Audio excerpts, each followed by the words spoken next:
Welcome to the grim, lawless 23rd century, following the fall of USGov and mass depopulation of major cities at the hands of the multi-trillionaire DeHuberton family. Baptized in radioactive hellfire, a rare mutation makes Turbo a fiercely pumped scrapper, haunted by specters from her past, surviving the post-apocalyptic wasteland one deathmatch pit fight at a time. But when she rescues the stunning trophy girl, the unlikely duo are thrust into a harrowing odyssey, evading marauding berserkers at every turn on their way to the ultimate showdown as they uncover the horrific truth behind the fall of humanity.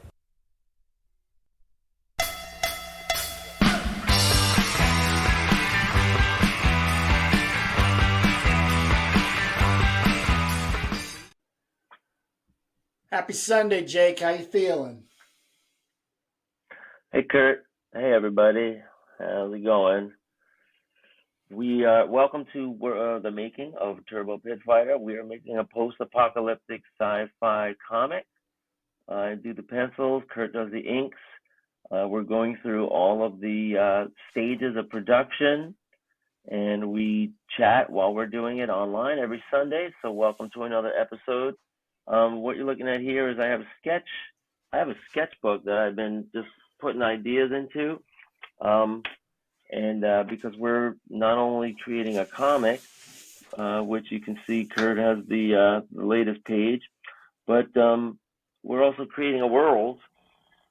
And part of the the question in any post-apocalyptic story is, how did we get this way? And we started out, right? And so we started out, this all began with my love for the Road Warrior movie, and the idea that everybody's fighting over scarce resources and they're all trying to survive, and there's no government, society has gone to hell. Kurt, I think a really big theme of this is, because I saw this movie with Julia Roberts I talked to you about, and it was star-studded. It had like Kevin Bacon, Ethan Hawke, and it's called Leaving the World Behind. And it's a very interesting, I think, Netflix movie, and I recommend it. And the thing is, like, once people start realizing that there's a problem, and society is breaking down, the government's under attack, there's nuclear bombs going off, that the way people treat each other, and they allude to it in a couple of ways, because the guy that they talk to, one of the characters is supposed to be this like really high-powered finance guy who does moves money around for really rich and really influential connected people. And he was saying, he thought something was coming down the pipe because somebody he knew that was a top Pentagon military guy for secret operations all of a sudden moved a whole bunch of money, and the money, so the broker was like, why are you doing this, what's going on? And he was like, take care of yourself, they knew that this was coming. Gotta take care of your family, buddy. And we've seen this movie, we've seen these movies, like, I don't know, you know The Road, right? That was a good one, right? Oh yeah, love it. And Viggo Mortensen. And yeah, with Viggo. And we see the theme, this constant theme that keeps coming back to is like, do people take care of other people, or do they really just take care of themselves? And that is, what's that? B, right? Well, usually in these stories, the bad guys are, there's like a bad guy maybe that's causing all this, but then it's turning everybody else into a bad guy, because, did you see World War Z with Brad Pitt, right? Yeah. When everybody just gets desperate, and Outbreak, surprisingly right? Movies like good. that, where there's like What, World War Z? You like that? Yeah. I'm not a zombie man. I just can't stand zombie movies other than was it Fulci's Night of the Living zombie? Dead. Yeah, Night of Living Dead. Yeah. I Oh, mean, I can backtrack as much as that, but I don't. I don't chase them. I don't chase them down. I've never seen an episode of Walking Dead, but I digress. yeah. I know. My wife and kid were watching it season by season, episode by episode, and so I listened to it in the background. That's kind of how I watch it. Yeah. And I'm not into it. One thing good about that is that it was a comic, and hopefully that creator is rich beyond his wildest dreams. But Yes, he is. um, yeah, it's so something that they just something that they just mentioned just straight out loud is that when they attack society, they'd rely on that, and that this is the playbook that governments have been doing around the world, including the US or Russia or whoever. When they move into like a vulnerable third country, the first thing they do is they destabilize it. They cause an attack, they cause disinformation, nobody knows what's going on, nobody knows who to trust, who to believe. Then you create an enemy, and then you create a narrative, but you also like kind of upend the media and the propaganda, so that nobody knows what the truth is anymore, and nobody knows who to trust, and that the people will do it themselves, right? The Yes. people will turn on each other, and they will Yes. kill each other for you. You don't have to do a thing, you just sit back and watch them tear each other apart, Have you ever right? seen So anything on the? There was like a trial thing they did in Stanford University in I think the 70s. I think 70s, late 70s, early 80s, and everything. Um, where they took 12 college students. They built a prison. They had yeah, basically a lounge where the guards would hang out, and then a cell where the prisoners would hang out. And so then they right, randomly picked. Everybody was picked either as a guard or a prisoner, right, but they were screened yeah, for being like, I think, like highly empathetic or something to those extents. Like they were, church going or whatever. These types of things. Man, it takes weeks, and that shit goes really badly. There's a documentary about it, and it is more horrifying than I think any power movie you could corrupts. put together. It's not only that; it's manipulation, and I think that's Yeah, also a heavy theme that you bring in for Turbo, and I have nothing but respect for that. But at the same time, it's like it's scary how close good post-apocalyptic fiction is to what's actually going on in society. And I'm not saying like today. I'm just saying every time there's a post-apocalyptic big piece of media, book or movie or something, comic or yeah, whatever, it's so close to where we're tipping into, and scary, scary. yeah. Right. No, I think sci-fi plays a very important role in society. I really do. Oh, I agree. I mean, I I've always loved sci-fi, and when I got into comics, I knew that that was the genre that I wanted to be in. Post-apocalyptic sci-fi, definitely. And it's not just the Turbo Pit Fighter. It's also, I mean, I have the Pearl White Melody thing that I do with my kids, and that's fun. But with my students, but also the whole backstory, the end of the world timeline, and yeah, so that's what we're gonna get into in this next segment here. So let's see what we got. I made some extensive notes yesterday when I was on a long drive, and I want to read them to you and have your reaction to it, All right. because the future is coming, like it or not. And we've talked a bunch about AI. AI is the new thing that everybody's talking about. They're even proposing a new high school in New York City that's going to, be specializing in AI. And I'm like, what are they thinking?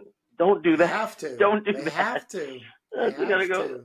Gotta go. That's gonna go sideways, man. You're gonna Why?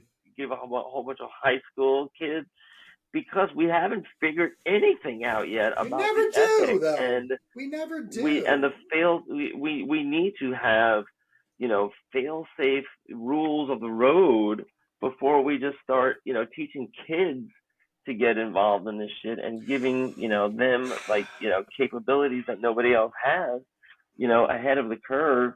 I don't know. I mean, I'm all for education, trust me, but you know, It's your livelihood. the adults are not the greatest example, nowadays in the U.S. Whether it's politics, ethics, media, it's really bad. All right, so this one. So I started drawing a sketch of Elevina. That was also the character that I had before. Elevina is a very important character because she's a scientist, and in this future, science is going to be more important than superheroes. Scientists are going to be, the real be all end all, because the really, really good ones who figure out, how to manipulate, physical things are going to be, they're going to have the superpowers, not only for themselves but the ability to enhance others. And in our story, this is going to be coming down the pipe. There's going to be, radioactive poison, and there's going to be, gas, but there's also going to be survivors that are called glowers, and there's going to be people that can enhance their physiology with these various scientific breakthroughs. So I wrote here, nanoscience lesson, introduction of multi-stimuli wave bombardment can alter physical states to a range of desired effects and combinations thereof. So imagine when scientists have the power to manipulate nanoparticles, right? They're going to be able to introduce electric charge, magnetism, density changes, and density, of course, is related to gravitational pull of not just like down to the earth or whatever, but also a particle to another particle or particles. So that the science of that, when you're going to get to nanotechnology, is going to be fascinating. The pull of nanoparticles, because sometimes it's gravity, but they're finding these other nanoparticles that are called gluons, which are they keep other particles not necessarily like together but closer, or so there's also like proximity.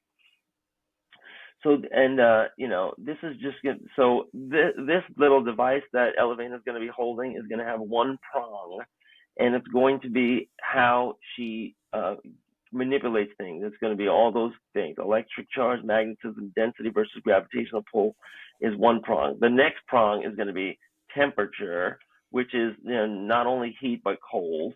It's also light, because light, has its own, kind of like temperature, that's like spectral light. And then radio frequency waves, which could be anything from, audio, that we hear on a radio, or it could be, microwave. That's also radio. It's micro, frequency. And, that can heat somebody up, or that can, do all kinds of stuff. So we have here sound waves. There's the velocity of particles moving around. If you can change that, remember, we're thinking about atoms because, you and I are like old-fashioned generation. We think about Einsteinian physics and all the elements on the periodic table. God damn. 55 years But in the old. future, Old yeah, fashioned. but in the future, Oh. that periodic table of elements and all the Einsteinian and Newtonian physics is going to be way bypassed by all of these other rules, of nanoparticles, of microparticles, subatomic particles. So with that, you have spin, right? There's rotation, just like the planets rotate, particles rotate. And so there will be a centrifugal manipulation that Elevina can do in this weapon. You see how this little ring here, it's like an open ring. Well, that will attach here, and then she'll be able to spin particles within that, and that will be kind of like a centrifuge. And then when you have a centrifuge, you can not only, introduce, the G forces of, of the centrifuge, but also you can do collisions, particle collisions, right? So this will be a dark matter collider attachment, and it'll make this omni-phonic weapon nicknamed the neutralizer for its ability to turn away gigantic military incursions. The unpredictable nature of the physical bombardment is designed to make adjustment impossible, right? In other words, Elevina is going to be like years ahead of the DeHubertons and their best scientists and all of the soldiers. But we're going to take this, across a timeline. So we're going to meet young Elevina when she's an advanced scientist, because she was created by her mom in a lab to be that kind of intellect, right? But also, years later, when she will, discover more and more. So there will be something called the proximal probability filter in conjunction with Elevision. And Elevision are these goggles that she's wearing because they're invented by her. They call Elevina, they're called Elevision goggles. And everybody's trying to get a pair of Elevision goggles, but nobody has a pair like hers, but that she can control with her mind. She's got that in sync. And most people will buy a pair of like bootleg Elevision goggles, which will allow you to see the world like a Mario Brothers video game in which you can go left or right, and you could go towards things that are positive for you, for your physiology and your nutrition and, your health and well-being, or you could go towards things that are negative. Like imagine, Kurt, if you were walking down a street and there was like a poisonous gas coming out of a vent, but it's invisible. So these goggles would allow you to see, don't go near that poisonous gas. Those are going to be coded with a color or a symbol. And, instead go towards these particles, because on the nano level, they will have an effect of nutrition, right? Like we have, in our food right now, we have these, very nutritional things, and then we have things that are not nutritional. Well, suppose you could see them, and it just gave you the keys to live your life, much more efficiently. Wow, I'm just going to eat this. I'm not going to eat any of that, right? Because all the nutrition is in here, right? So, think of it that way, but not only for your food, but also for your skin and for your air and your breathing and your lungs and everything. That's what the Elevina goggles will do, So the proximal probability filter is recognition that, in nanoscience and particle physics, it isn't about interactions as much as it is about the probability of interaction, because scientists are really, really just baffled right now on, how to look at quantum physics, and so it's really about these kind of like, probabilistic theories. But, they're supposed to have all this figured out in the future, right? We're talking about 100 years from now, 200 years from now.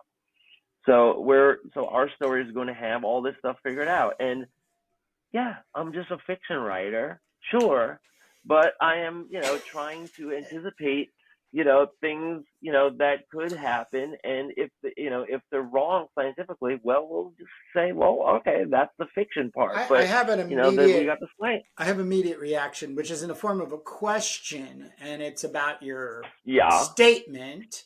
Yeah.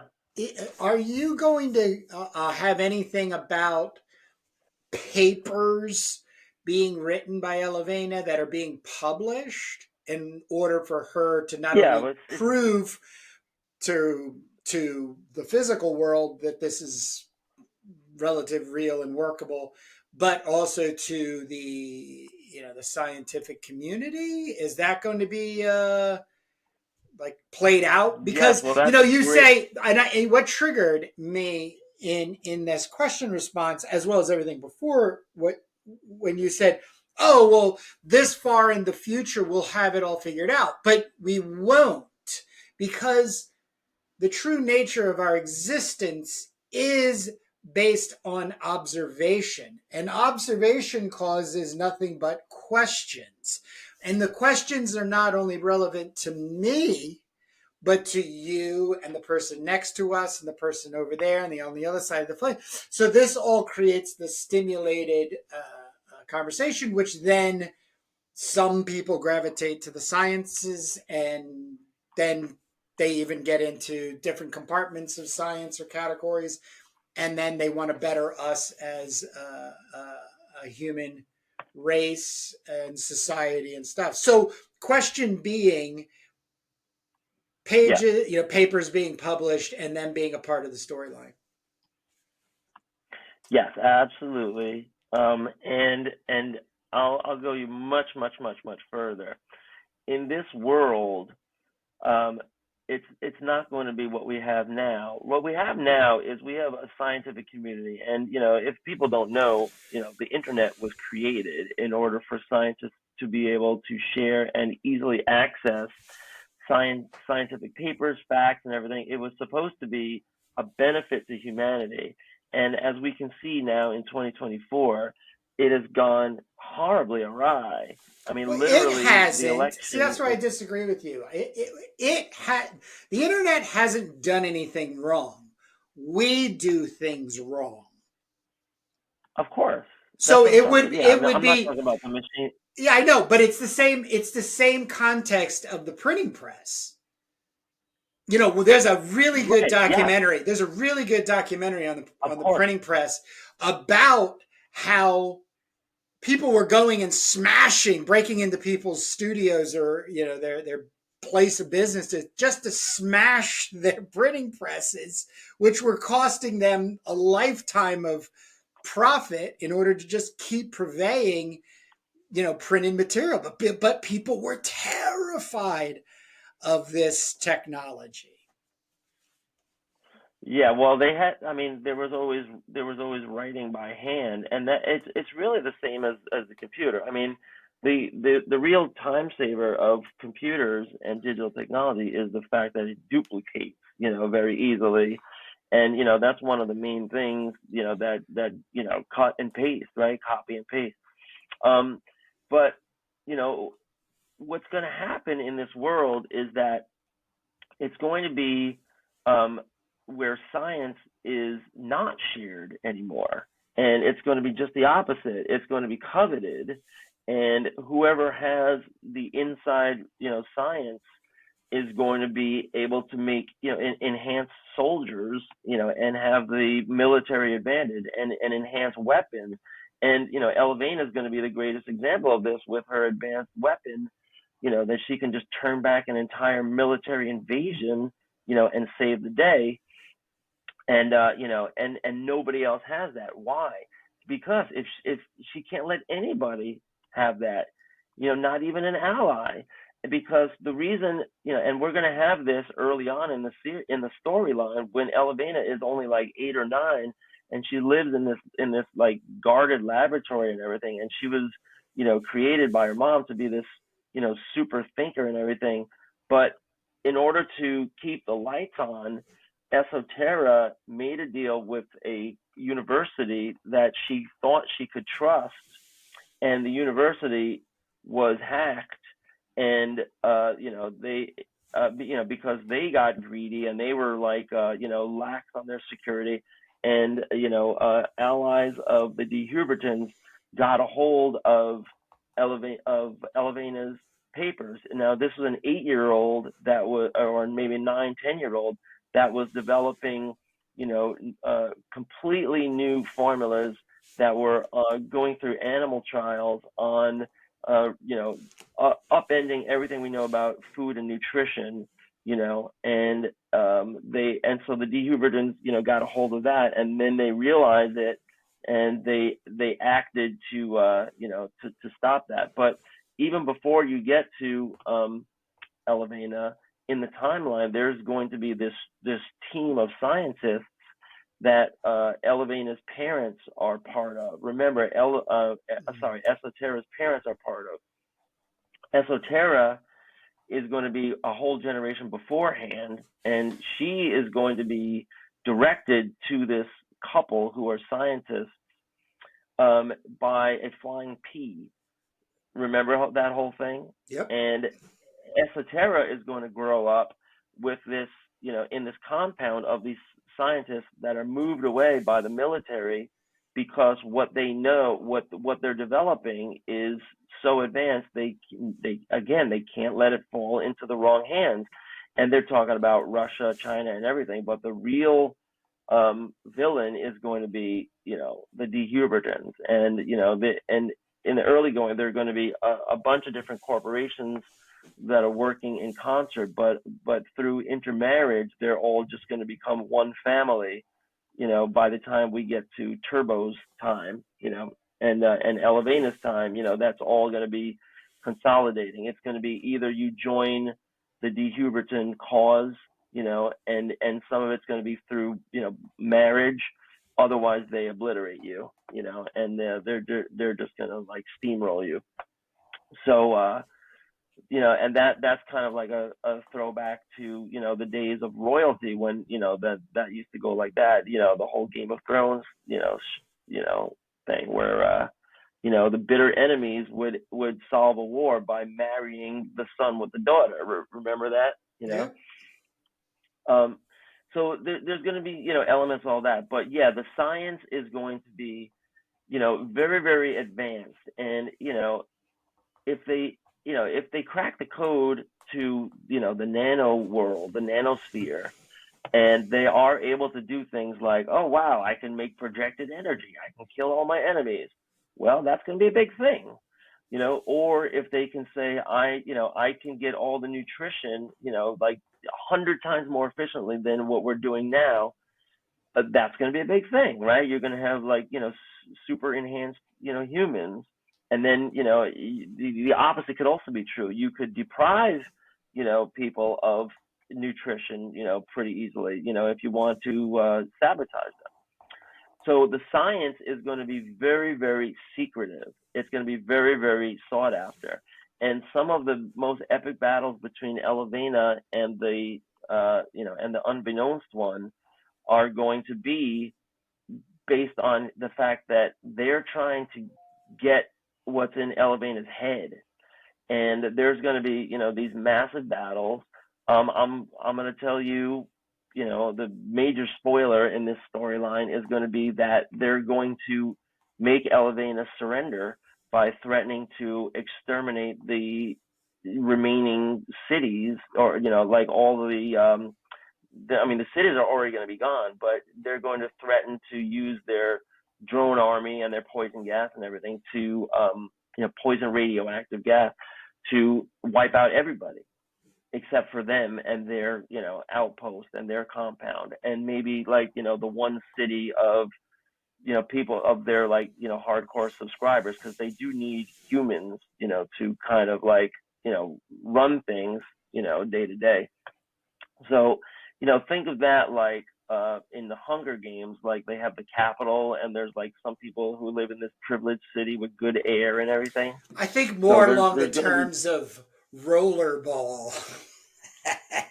yeah. Oh, Well, that's yeah. great.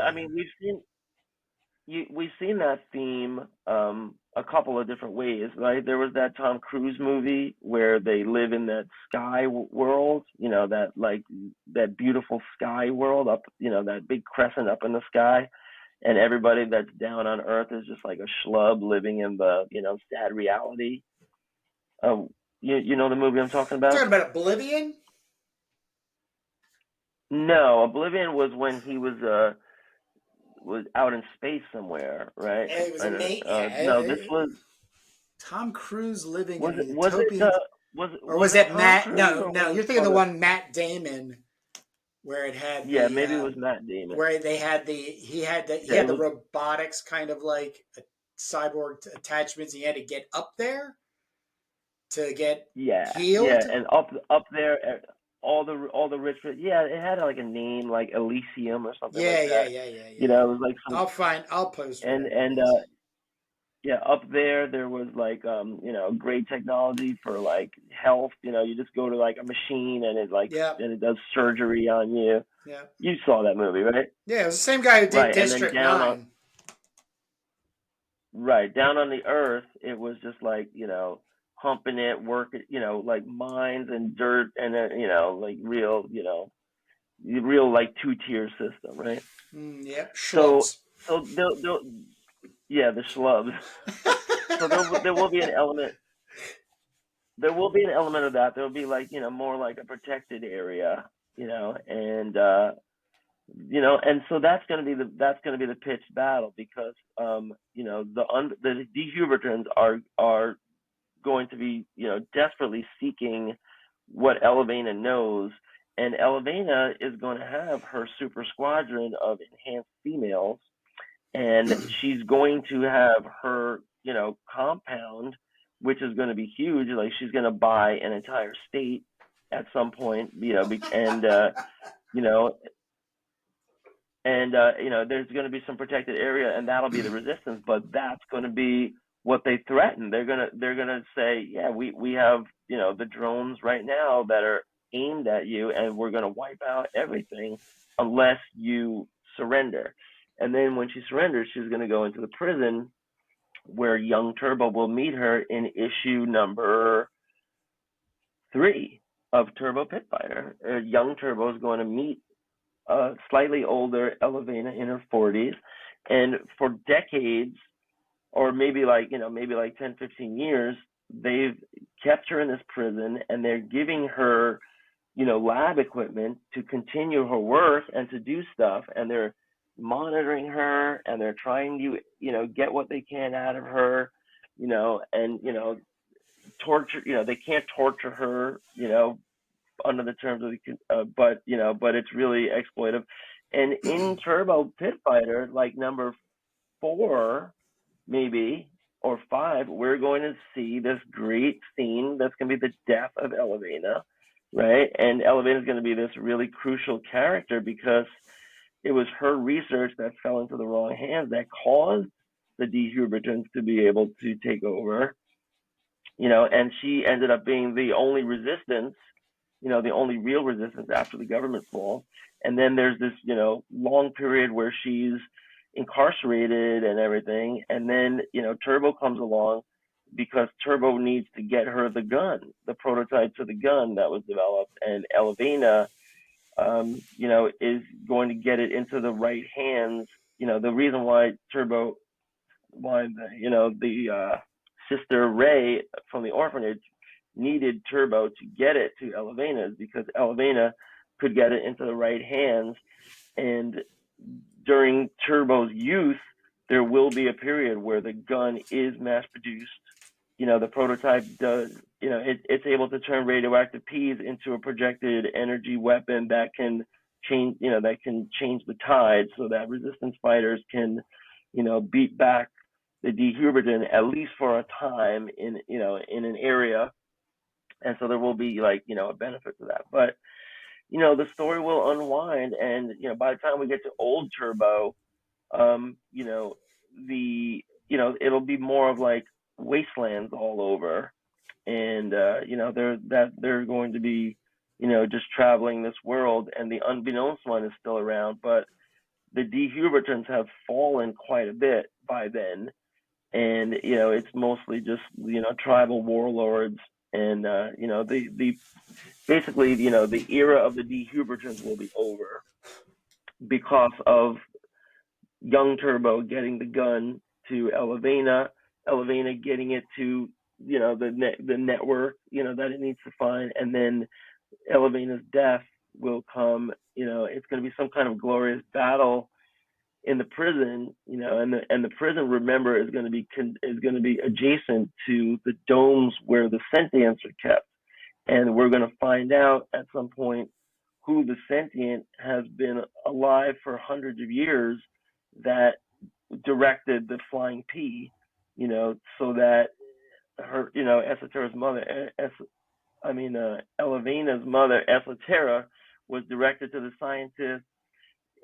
Elevina was born, right? These are all these kind of outcomes that were kind of directed by a secret mole among the sentients, who is, big spoiler alert, going to turn out to be a matriarch of the DeHuberton family, who was married in by not blood and was secretly in the resistance the whole time, and came to to have these powers of making flying peas go do her bidding and everything, while she was hiding out pretending to be some decrepit old lady in a sentient sanitarium or old age home type thing. So it's gonna be a lot of fun. But if you just sat here and listened to that whole spiel, going from these notes, and Kurt, your question was so on point, because it brought us into some of the early, some of the lead up to that. But yeah, there's going to be these cool Elevina goggles that are going to be roadmaps of outcomes. That's going to be interesting.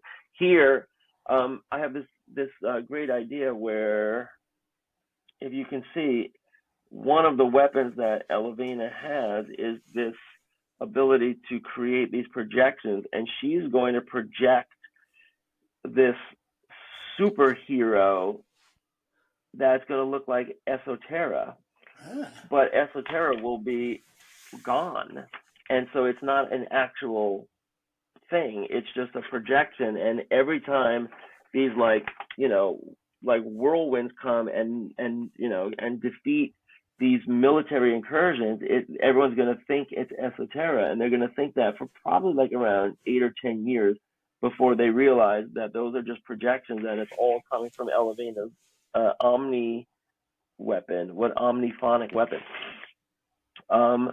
There's also going to be the RM Mind Melter, where de-Huberton battalions are defeated physically and their minds are open, making them unwilling or unable to fight for the de-Hubertons.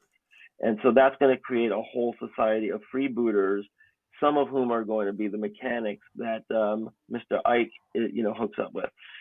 And then that'll just be the first generation. Their children will be a second generation. The omni-phone assault is multidimensional. It's physical and metaphysical. Alterations of DNA strands, psychic neurology, and in many cases, successful implantation of altered belief systems. Subjects who cannot be repurposed for the resistance, which would be the great thing, right? If Elevina can just take RM and just make them resistance fighters, that would be great. But some of their minds are not prone to that.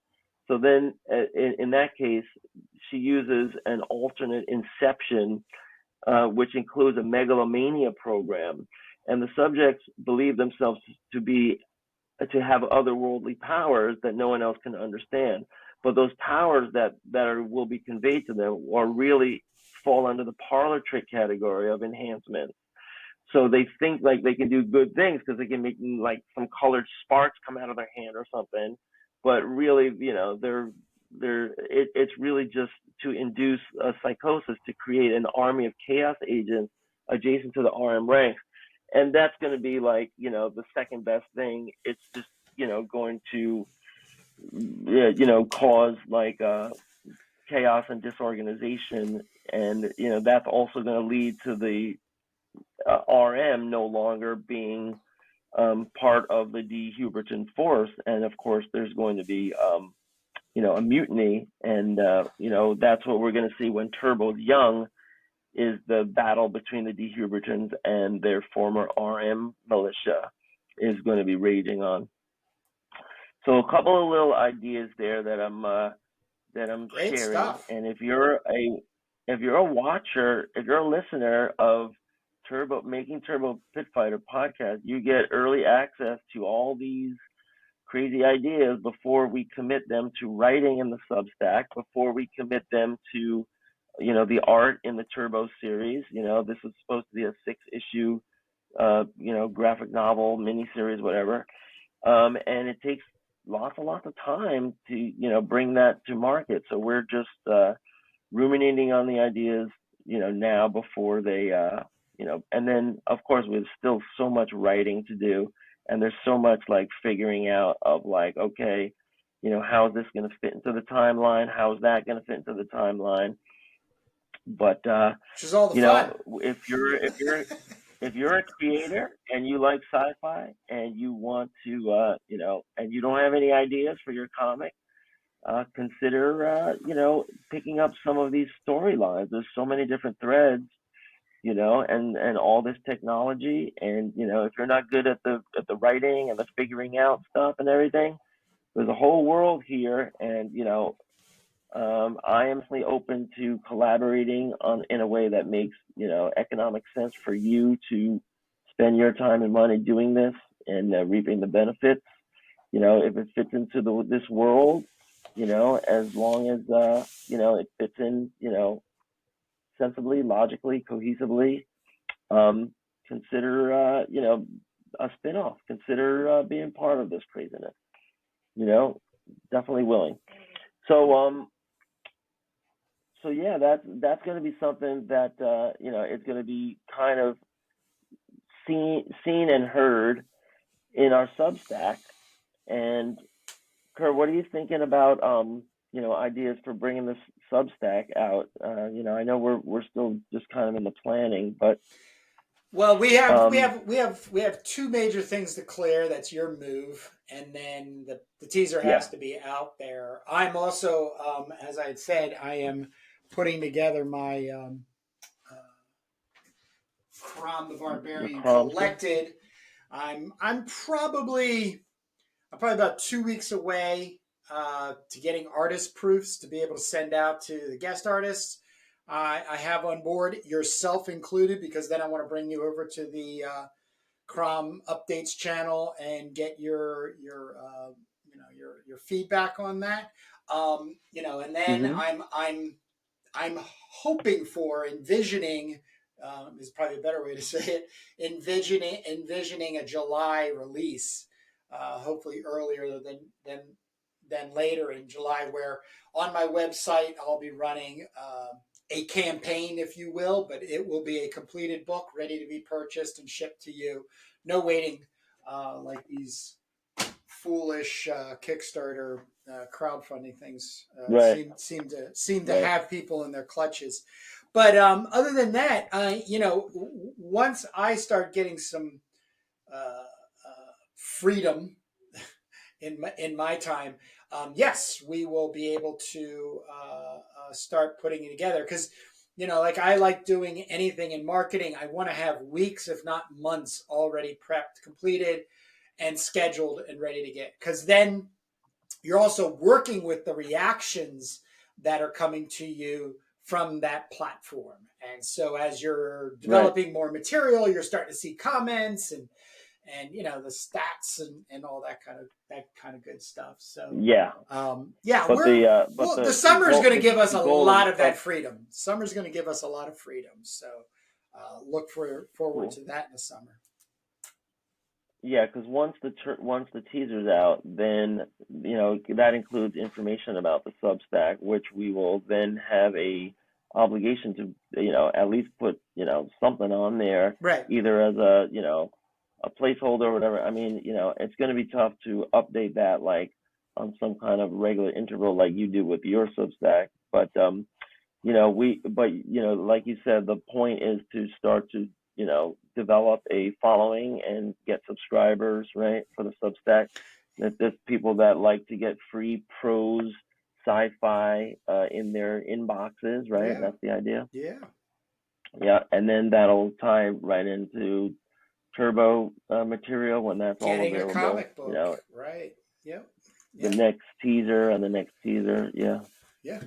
So, hey, we're coming around. Man. We're coming up early on a 45-minute mark, which we like to keep these podcast bite size, but man, you just shared a lot. I also made a good headway here on page 22 of how many pages is this again? 28, I think. I'm seeing that. 28. Yep. I'm on 28 pages. We're getting, so yeah, this is this, and that's another thing I'm looking forward to the summer for, is freeing up time to, on the outside of this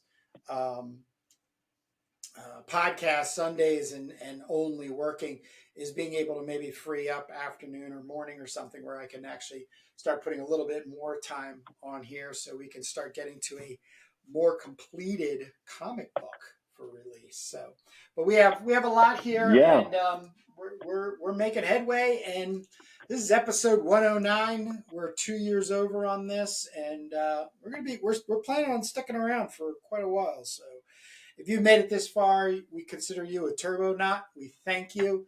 And also, I can't express enough how much activity is going in on our community tab, where I post daily polling questions, not only about comics, but about science and politics and writing and reading and all kinds of stuff. So if you listen to a little bit of our sci-fi timeline, feel free to pose a question. It only helps us, to sort things out, because it's not only where are things clear and unclear, what seems like it's implausible and distracting, and just your feedback, because we definitely have a lot. There was definitely a lot there, and it might sound like the ravings of a lunatic, but we want to find other lunatics, like us, and exactly. And also, also some people say, oh, that reminds me of this movie I saw. Any kind of comments, we welcome it, because we want to hear that people are listening to this and they're appreciating it. It's a little bit unique what we're doing, but hopefully the audience is growing and getting ready little by little for the eventual release of the Turbo comic, when a lot more of this will make sense. Yeah. So with that being said, if you don't have anything else to share, we'll let these people get back to reading comic books, making them if they choose. All right. Check out our other channels. We got the Comics That Influence, where we do flip-throughs of cool indie comics. And we also do creator interviews. For anybody that's interested, check out our Indie Comic Exchange, our other two channels. And see you next Sunday, Kurt. See you next Sunday, Jake.